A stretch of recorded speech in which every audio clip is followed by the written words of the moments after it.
I am a believer in if we make a commitment, we should maintain a commitment unless we can. Like I said, sometimes life throws some pretty, surprising curveballs at us, and then we can. And when we can't, we can't. If that's the way it is, too bad, so sad.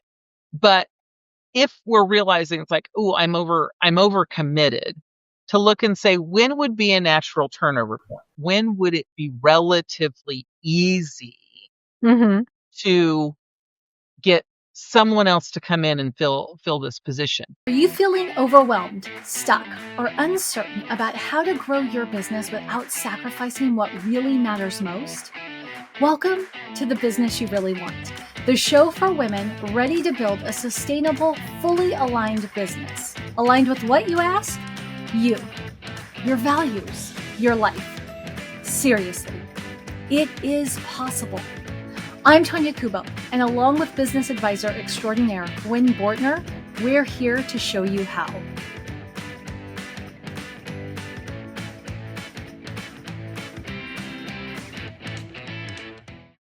Are you running your business, or is your business, or should we say business commitments, running you?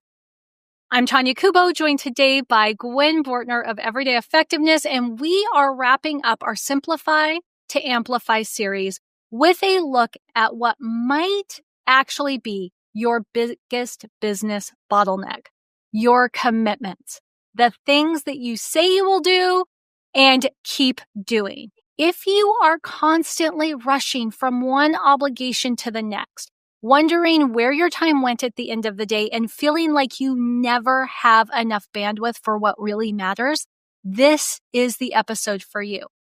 Gwen and I are going to talk about how to identify the commitments that are draining your energy, how to gracefully exit ones if they're no longer serving you, and how to build a commitment strategy that aligns with the business you want. Now, in our last two episodes, Gwen, we have looked at simplifying offerings, simplifying processes, and today we're focused on that human element, the time, the energy, and what people say yes to, which I think is actually one of the hardest areas to simplify because it can be so personal. It's tied to relationships sometimes. It's full of emotional attachments. So Gwen, I want to jump in immediately and have you set the stage for us by sharing what are the 4 types of business commitments that somebody who's listening and says, oh my gosh, that's me, should be taking time to evaluate. Well, and we say there's 4, and as we talk, we may come up with more. But the 4 biggies, because often, as we think, it's like, well, is that a sub of one? True. But the biggies first. The first one always is time. Time is your big commitment. Where are you using your time? Time technically really is our most limited resource. Next one is relationships, and when we're talking business, we're really talking about, client business relationships, but your personal relationships fall into this as well because it all interrelates. That's one of the things that we talk about. We're not doing this stuff in a silo, right? There's, of course, the financial commitments piece of it. What are we committing to being able to support financially over a long term? And then one of the ones that I have fought like tooth and toenail most of my life that I've been in business is content creation commitments, like, getting your information out there, being out. And although we said content creation, I'm going to say marketing. I was going to say, yeah, that's a much more appropriate. Right. It's really that marketing commitment. So, and some of these then start overlapping, is like a marketing commitment could also be going to a networking event. Well, that's also a time commitment, and that's also a relationship commitment, right? So there's lots of intersections of these. But, and I think that the big thing we've got to remember is when we start talking commitments, we've got to be very aware of the shoulding all over. Because I think the shoulds really get us in a big bad way when we start talking commitments. Yeah. And I feel like there's certain areas where the shoulds bubble up more than others. Oh, for sure. But let's start with time, because time, in each of these areas, part of why we come up with these 4 types is because these are 4 types that we've worked on in your business. I've worked on them in my own business as well. But let's start with the time commitment. I think when I think of all the things that I have to commit time to, I think of, there's formal meetings that I have with clients or that I might have with a service provider who is helping me out.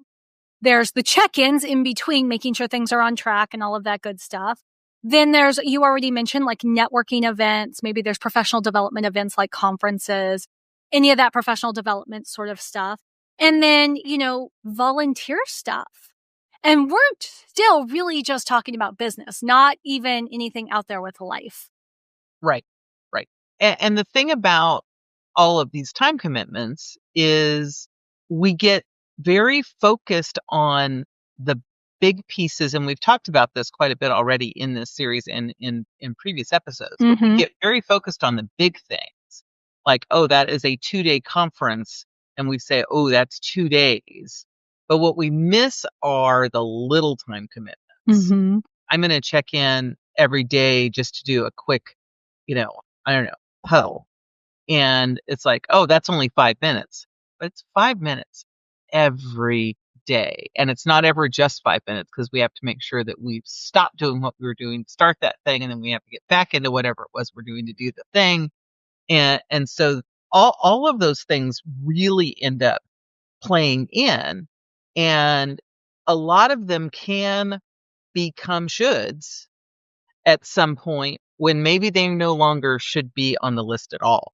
Yeah. As opposed to, I should be doing this because someone says it was best practice, or I should be doing this because I made the commitment. Yeah. And what about, so that covers time. What about relationship? When I started thinking about relationship, and I mentioned it earlier, all of these interlace to some degree or another, right? I mean, because time is going to cross over all of them, because anything that we do is taking time, right? So that's obviously going to run across all of them. But relationship commitments, one of the things, and we've talked about that, we're going to do a separate episode on it probably soon, which is what I call misplaced loyalty.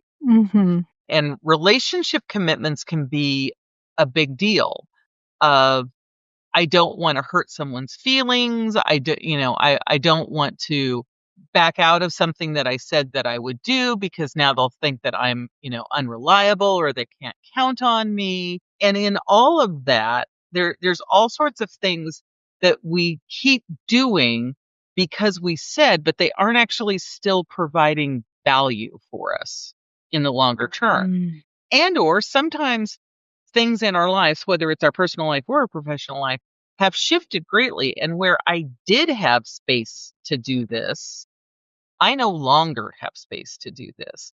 And unfortunately, life doesn't, look and say, well, we're not going to throw you any curveballs until the end of December, when your commitment for, this board or this activity is up, because that's just not the way life works. All of a sudden, maybe an elderly parent gets seriously ill, and now you're having to do way more parent care, for example.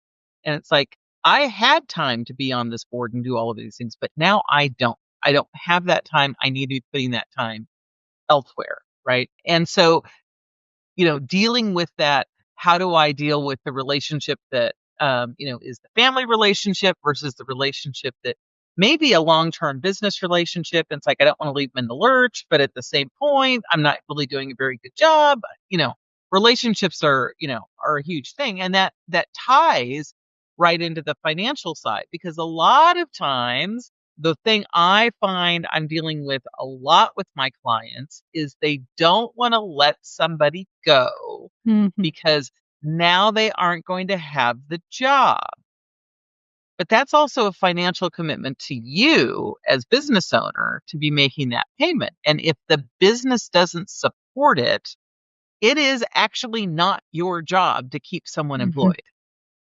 It's your job to have a successful business. And part of that is realizing that some of the commitments that we may have made financially, which the hardest ones are the ones to people. Right. Right. the whole software as a service technically is people, but like dropping that is such a, that's Mm-hmm. a way easier one to drop because you probably don't have to talk to anybody. You can probably just do it Yeah. online. There's no one to see. There's no tears that are going to be coming through the computer screen. Right. It's a whole different thing. But financial commitments are in that same space. And like I said, back to these Mm-hmm. all or crossing. Yeah. That can be a big thing too. And or we just get comfortable with the financial commitment. Right. Well, as we're shifting now from the relationship commitments to the financial commitments, because you're right, a lot of our relationship commitments have a financial connection, and our financial commitments have a relationship connection. I'm thinking about, I have had some version of this conversation 3 times in the last week, because as we're recording this, we're in tax season. And I'm having so many conversations with other business owners who everybody's in a period of growth, I would say. And so they're having to consider, like, is this bookkeeper and or accountant the right service provider for me as my business is shifting, right? Like, one of my colleagues has been having that conversation back and forth for the last several years. Is it time to move to an S Corp? Yes. But one of the things that she recognized this year when her accountant brought it up and said, you could have saved like $3,000 in taxes if you were an S Corp last year versus being an LLC. And she went, oh, yikes. She hadn't realized the cost. But then what she recognized is it's because she knows her bookkeeper is not going to be the appropriate bookkeeper when she's an S Corp. And that bookkeeper was her first, quote, grown-up business hire. Yes. Yeah, that is a great example of it where the person who got you here is not the person who's going to get you there. And it's an interesting thing. I love this example because you could have saved $3,000 in taxes. Okay, yay. But I also bet she's not going to get a bookkeeper who's ready to do S Corp work at the same rate that her current bookkeeper is. Mm-hmm. Right? And so let's just say it's $100 a month more. I'm just picking a random number, right? But that's reasonable. That's a reasonable assumption. Well, that $3,000 just became only $1,800. Mm-hmm. Because you had to pay another $1,200 for your better bookkeeper for that piece of it. Right. And now that's an ongoing expense, right? The tax savings is a one-time, savings. But back to a financial commitment. But now I'm committed to spending an extra $100 every month. Mm-hmm. Right? And so those financial commitments, which one do I want to make? How am I willing to make it? What is that? What are all of those pieces? It's tricky, right? And the same thing is true on the other side, where I'm actually paying for this level of service, but I don't need this higher level of service. We don't actually want to let them go because, well, I might need them at some point. Right. Right? That's the whole getting grandfathered in on software as a service. I only use 2 of the 12 things they offer, but maybe one day I'm going to need the other 10. And I don't want to leave now and then come back later paying an extra $20 a month. So in the meantime, I pay $2,000 for 10 years to potentially say, yeah. Can you tell I've recently audited my software as a service subscriptions? Yeah. Yeah, it's pretty. Once. Yeah. 5 or 6. And my examples end up being oddly specific in each one. They do. All right, so let's talk marketing commitments. What do those look like? Well, so marketing commitments, I would say out of all of these is where the most shoulds happen. Because there's so much information out in the universe that says, if you do this, this is what's going to happen. If you do this, this is what's going to happen. If you do this, this is what's going to happen. That really starts sounding like the big should. right? That you should be posting 3 times every day, on at least one major channel.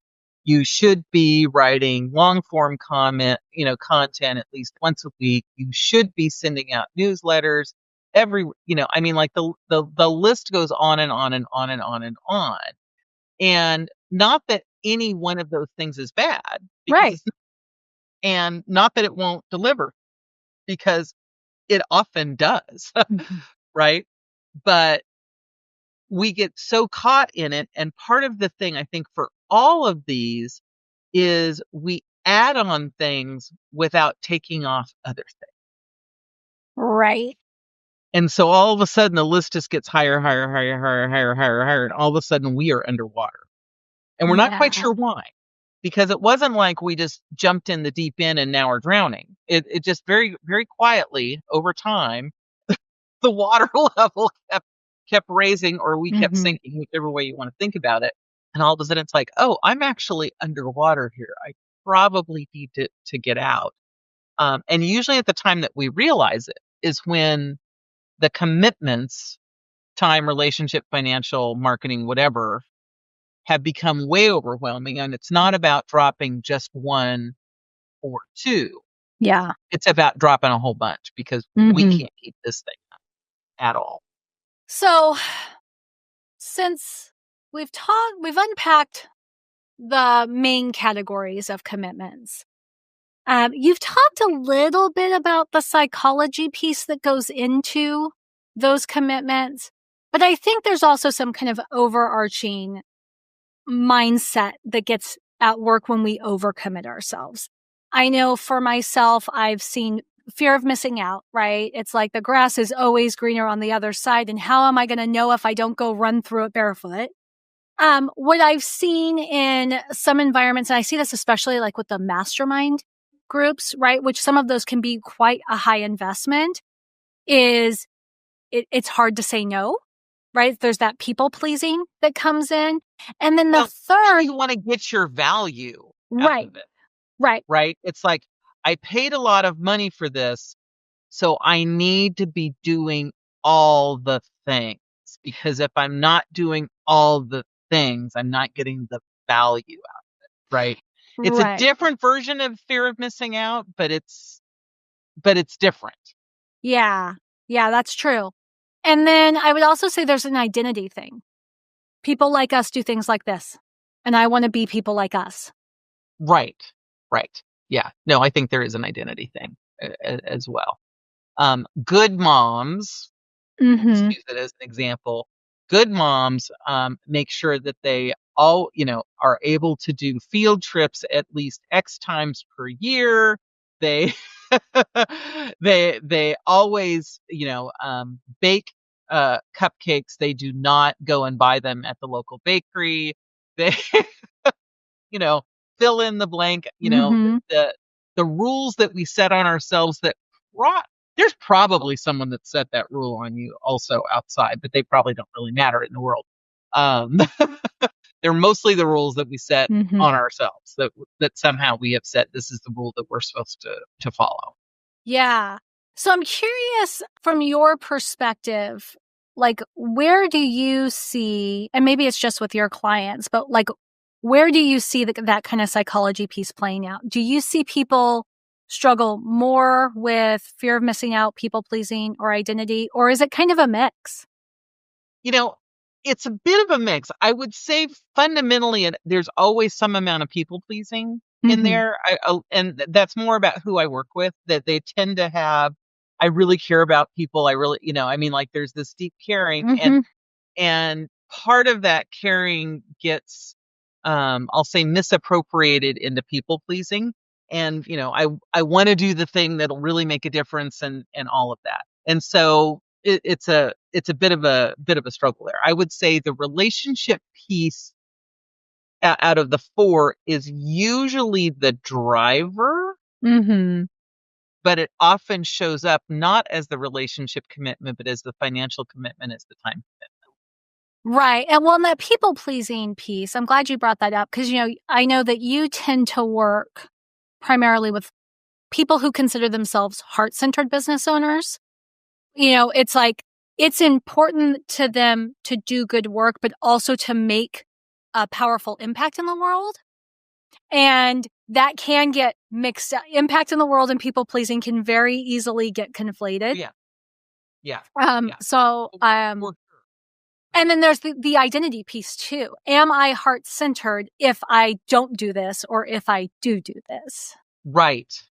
Yeah. The identity piece gets thrown in there. And, and because we're talking about, the series is simplify to amplify, what we don't realize when we start making all these commitments is we can't do as good of a job on any one thing when we're doing way too many things. Yeah. And so this is the simplify piece of being really able to say, what is the thing? What are the things that actually are important to me, to my business right now in this space and time? Right. Not what do I think I'm going to need in the future? Because that's often where we find people that becomes a problem. Is we say, I think if I do this, that will get me here. Right. Right. And we often need to be taking like the next step. But what I'm talking about is when it's actually about 6 steps beyond. Yeah. So I think what you're really talking about is like filtering the commitments. It is. And, the word I use, which everyone like bristles against, but it's boundaries. It's being really clear about what are your boundaries. What are the things that make sense for you to do, and what are the things that doesn't make sense for you to do? And because we talk so much about alignment and sustainability, to me, that's how you simplify to amplify, right? Is to make sure that the things that we're saying yes to are fully aligned and are going to be sustainable for, whatever is at a reasonable period of time, until it's not. And that kind of goes back to sometimes life is going to throw you a serious curveball. And that means that something that you really thought you could do or you should do for a year or 2 years or 5 years or, whatever your commitment time is, say, you know what? I can't keep doing that now. Yeah. And it's not because I am not, because I'm a weenie and I give up on things, because I think that's where where our brain often goes. It is we beat ourselves up over. It's like, no, that is not what's happening here. We are not beating ourselves up over this. It's that something came up that there was no way for us to anticipate. And now we have to deal with that instead. But back to, we can't keep piling on because at some point the pile is just way too high. I've heard of folks, I wish I was this dedicated, that if something new comes into the house, something goes out of the house, right? Yeah. To maintain balance. It's that kind of thing though, because in some cases there is no more space. There just is no more space. So in filtering commitments, things that I've heard you talk about in the past, not like, 20 years ago, but recent past, is I've heard you walk people through sort of, how do these commitments align with current goals? Like, for instance, in the 5-3-1s that I've sat in on. And we have an episode on that. So I'm going to make a note really quickly to link that here in the show notes. Are you sure you want to? Because it's when we do your 5-3. No, I don't want to. You know what the most embarrassing thing is, Gwen, is when I reference the 5-3-1 and then somebody wants to tell me all the things they remember about that episode because they watched it. And I'm like, thanks. I had forgotten that. I will go revisit that now because I did say I was going to do that and didn't. Talk about accountability. But I promise if anybody's listening and they do a 5-3-1 with Gwen, we will not broadcast that as a podcast episode. But one of the things that you talk a lot about in the 5-3-1s is how do these commitments align with the goals that you have set or the goals that you say that you want? Because sometimes we say we want things that we don't. And so what are some questions I could ask myself that would help me decide if all these commitments that I feel like are non-negotiable are actually in alignment with what I want to be doing? Well, it's one of the processes that believe has been credited to Japanese leader, innovator about the 5 whys, to say Mm. why. And then when you give that answer, well, why that? And then when you give that answer, why that? Because my favorite, and we talk about it a lot, and we talked about it further recently, in a whole episode was, I want to six-figure business. And my first question is why? Why do you want to six-figure business? Because often the assumptions that we're making about that thing aren't actually true. And so, but the same thing can be true with our commitments. So why do you want to be on the board? We'll take a volunteer role as an example. Why do you want to be on the board? Well, I really care about the issue. Okay, but why is being on the board important as opposed to, being just an active participant? Right. And so there may be reasons. Okay, well, why does that matter? It's really getting down and saying, are the whys there, and are they substantive enough? Or is it because at some point it's like, well, because I thought that was the thing we're supposed to do. Yeah.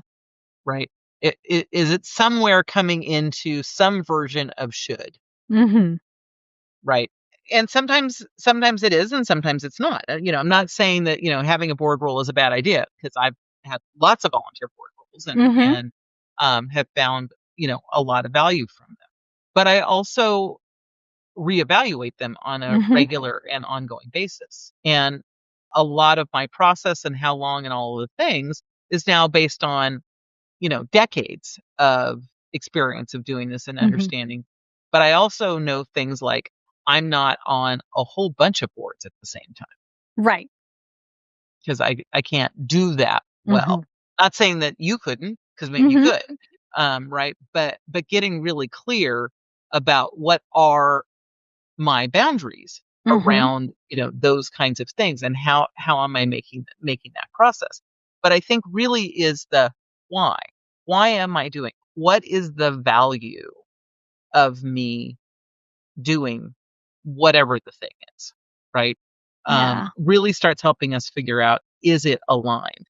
Am I doing it because it sounded cool because I read it on social media? I just had a book that I read and I got very excited about, and I'm doing all the things. And you talk about this really well in some other cases about where people start solving a problem they didn't know they had. Do you want to talk about that? Because that to me is a version of this. Yeah. Well, tell me if I'm going in the right direction here to what you're thinking of. But I find a lot of times people, so I always talk about this in terms of like making intentional buying decisions. Like, because I believe strongly in professional development, but I believe every professional development investment is only a purchase if it's not intentional and in alignment with your goals. And so one of the questions I will always ask is, when you're thinking of buying something, whether it's a course, a program, getting into a mastermind, what is the problem that you think this is going to solve? How long have you been trying to solve it? What have you been doing to solve it? And is this a problem you already knew existed, or was it in the process of being in the marketing funnel for this product what identified this problem for you? Because a lot of times, we've talked about this before. One of my favorite examples is people will spend a lot of money on lead generation solutions. And oftentimes we'll find out their problem was not actually lead generation. It's that they don't have a sales process. They have plenty of leads if they actually had a process in place to make offers, but they don't have a process in place to make offers.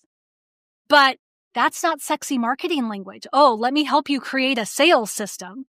But let me help you find more leads so that the sales come naturally. That's sexy. Right.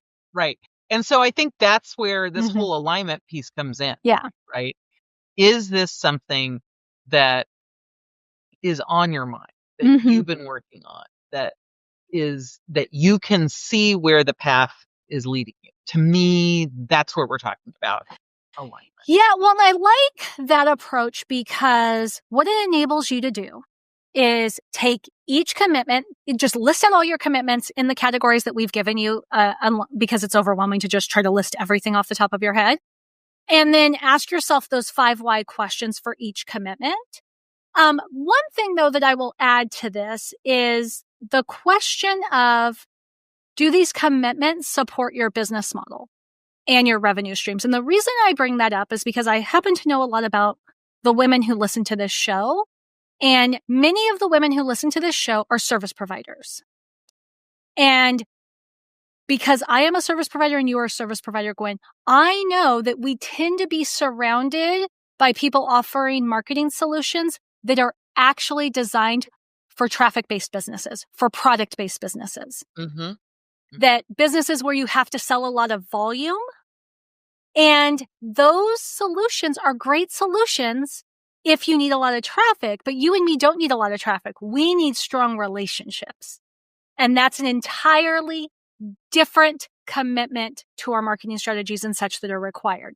So I would just add that little piece of asking yourself, does it support my business model? Does it support the revenue streams? Because there's also the piece, and you've touched on this before, Gwen, there's where my money's coming in from and where I wish my money is coming in from. Right. No, being really clear on, and not saying that everything you have to do supports your business, but we're doing this from a business perspective. Are there things that you're doing under the guise of it supporting? Yeah. That it isn't. And that's also okay so long as you know that it's not. The reason I'm actually doing this is because I like the people and I want to have these conversations in my world. Yeah. Okay, that's fine. Right. But don't pretend like it's actually supporting the business, because we also should have some commitments that are part of our personal life that can still be in alignment, but it just may not be in alignment with the business. Right. And so then this takes us where I want to spend our last few minutes is I want some practical tools, right? So I go through my list. I go, okay, this doesn't work. This doesn't work. This doesn't work. How do I exit? Or I guess the thing is I can exit, right? Or I could renegotiate my commitment, like especially if it's a board position or whatever, or a volunteer commitment. Right. Yeah. But how do I get out from underneath this without feeling like I'm a terrible human? That's what I really need to know, Gwen. So part of it is being confident and knowing why you're making the decision, right? And do you absolutely have to get out of it right this minute, right? Or do you say, I'm going to do this at what I'm going to call a natural turnover process, right? I am a believer in, if we make a commitment, we should maintain a commitment unless we can. Like I said, sometimes life throws some pretty, surprising curveballs at us, and then we can. And when we can't, we can't. It is too bad, so sad. But if we're realizing it's like, oh, I'm over committed, to look and say, when would be a natural turnover? When would it be relatively easy to get someone else to come in and fill this position? So one of my clients a number of years ago was president of the HOA, her local HOA, and was realizing it was just taking way too much of her time, and she wasn't able to focus the way that she was supposed to. And I said, is it just being president or is it being on the board? She's like, no, it's the whole. I said, the president makes it worse, but I don't even have time to do the board work. And I've been on the board for quite a long while.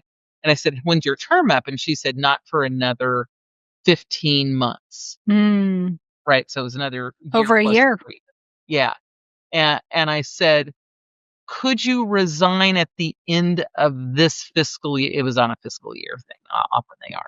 Can you resign at the end of the fiscal year, letting people know now so that they can actually bring in another board member?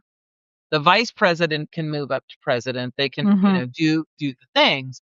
And that was one of those classic things where, to me, this just seemed so incredibly obvious, and it was like giant light bulb. It was like that would not cross my mind at all. It was like, I know, oh my God, I could do that because it's not overly painful for the board.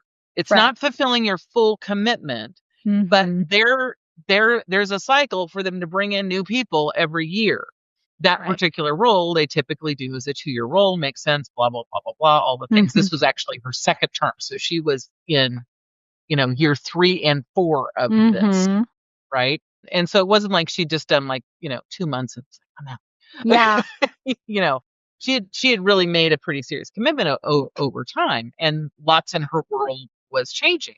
Part of that curveball, was what was really happening, and so she went, oh, and then literally talked with her a few weeks later, and she's like, yeah, all good. Talked with the board, they're all good with it, they understand. The vice president's more than happy to move into the presidential role for the last year. They'll bring in an additional board member. I'm out. All's good. And, I have not heard any grumble. I'm on the HOA as well. It was like, I have not heard any, I'm not on the board, but I'm in the HOA. Never heard any grumblings about it. No one was like, whoa, there wasn't any of that because it was done in a relatively smooth way. Would I have had the same answer if the term wasn't going to be up for 10 more months? Maybe not. Because it would be like, oh God, that's a long time, and a lot's going to be happening. And so I think, part of it is saying, is there a way to do this that isn't as painful for the person that we're, dropping the commitment from? Yeah. Right. But at the same point, also understanding that if you've got some major curveball happening in your life, you're not going to be performing at the level that you'd want to be performing either. So, this, Tonya, anyone that's been around me for more than a minute knows my honesty is always my best policy. I'm going to be as honest and as transparent about what is going on as I can. Yeah. So that they understand I'm not just doing this because I'm doing this because there really is a reason and what's going on. For the things that we've just overcommitted and not necessarily having huge curveballs and other things, part of it is like, okay, you probably need to fulfill your commitment. You probably just need to fulfill it, but be okay saying, I've done my thing. It's been lovely. Peace out. Yeah. Well, I just heard so much, and so many different examples just came up for me in your single example. Where, first of all, when we're talking volunteer commitments, but anything that has a term to it, I find a lot of times people confuse term limits with term minimums, right? They join a board and the bylaws say you have a 6-year term limit, and it never occurs to them that they actually are serving 3 consecutive 2-year terms. Yeah. And they can exit at the end of any of those 2-year terms. No harm, no foul. They're still good people at the end. But they feel like it would be a failure not to live out all 6 years. Yes, I love that. I did not say that, but that was a great little piece to pull out, because you're right. It's absolutely true. Right. So when you were talking about the HOA, that's all I could think about is, because I also know me, I'm like, oh, well, I would have done this. And then I'm like, oh, well, I've seen this happen with other people.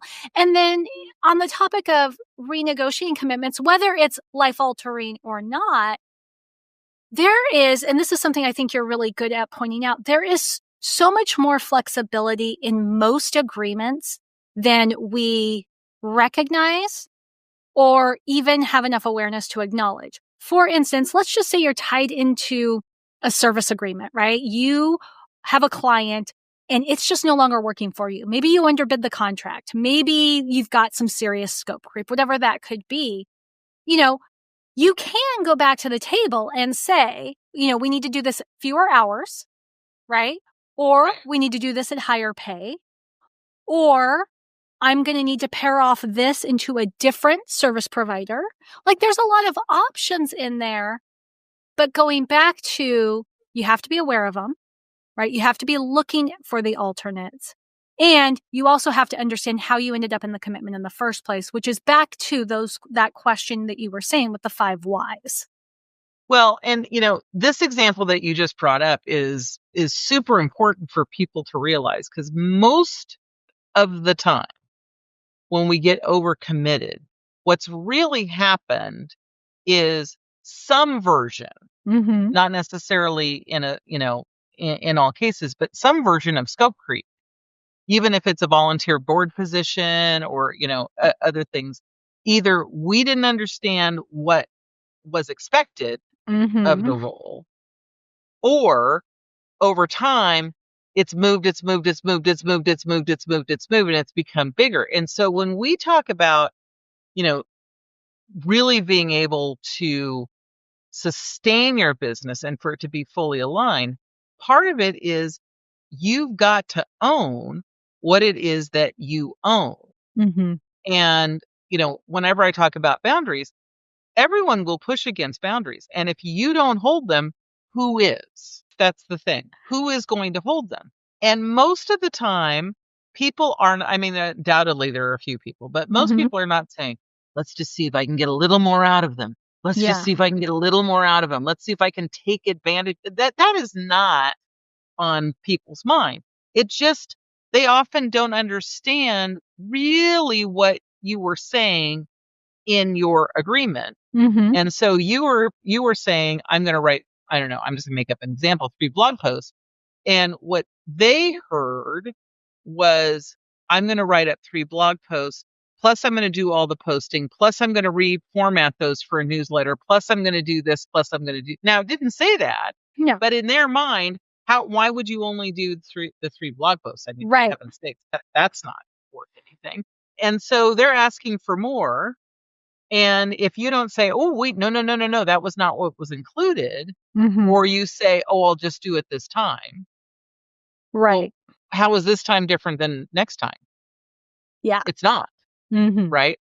And so, when we're talking about simplify to amplify, part of it is being really clear on your side of the equation as to what am I committing to doing?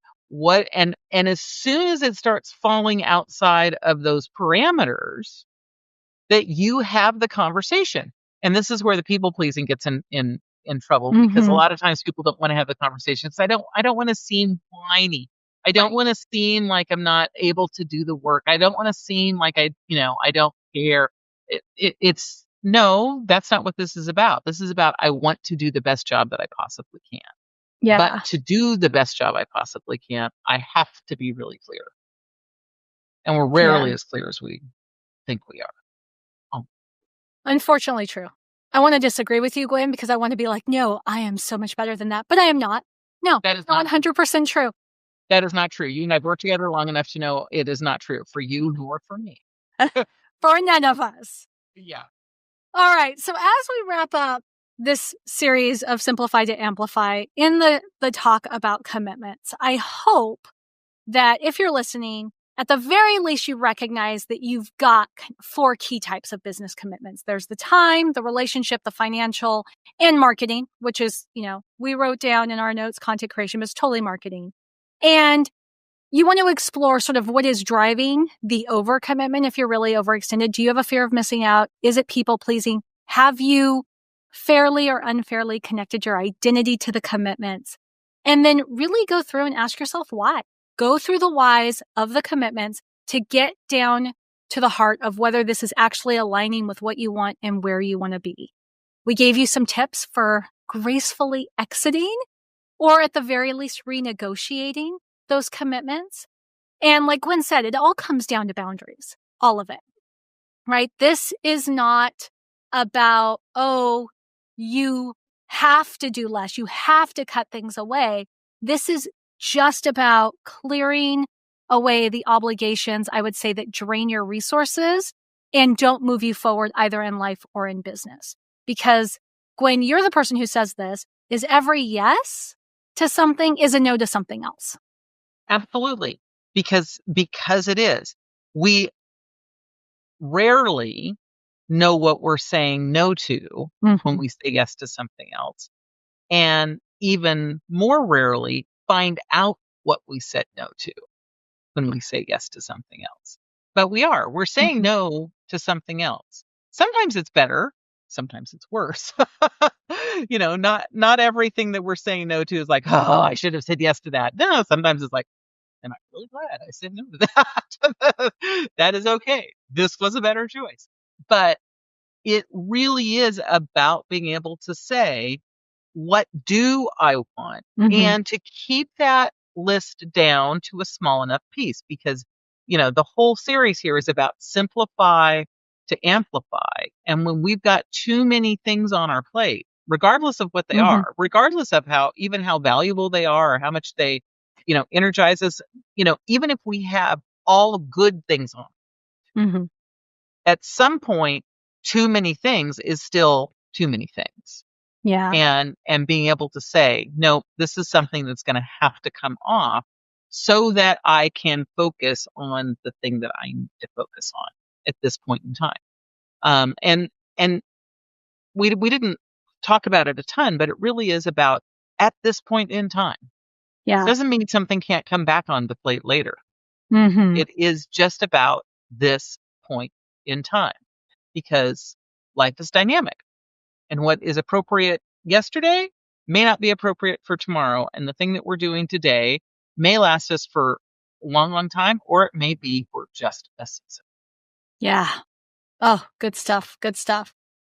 And, that brings us to the end of our time today. So what I will say is that if you're ready to reclaim your time and your energy by simplifying your commitments, we're here to help, right? We've got Insight to Impact, which is a weekly accountability subscription that provides you with a thought-provoking question each week designed to help you evaluate your business decisions and stay focused on what truly matters.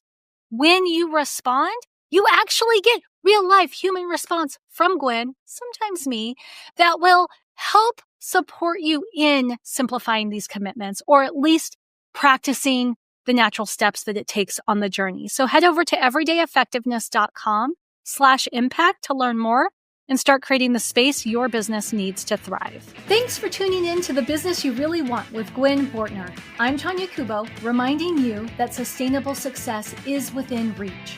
Make sure to subscribe to the show and visit thebusinessyoureallyWant.com for more resources. Until next time, keep dreaming big and acting with intention.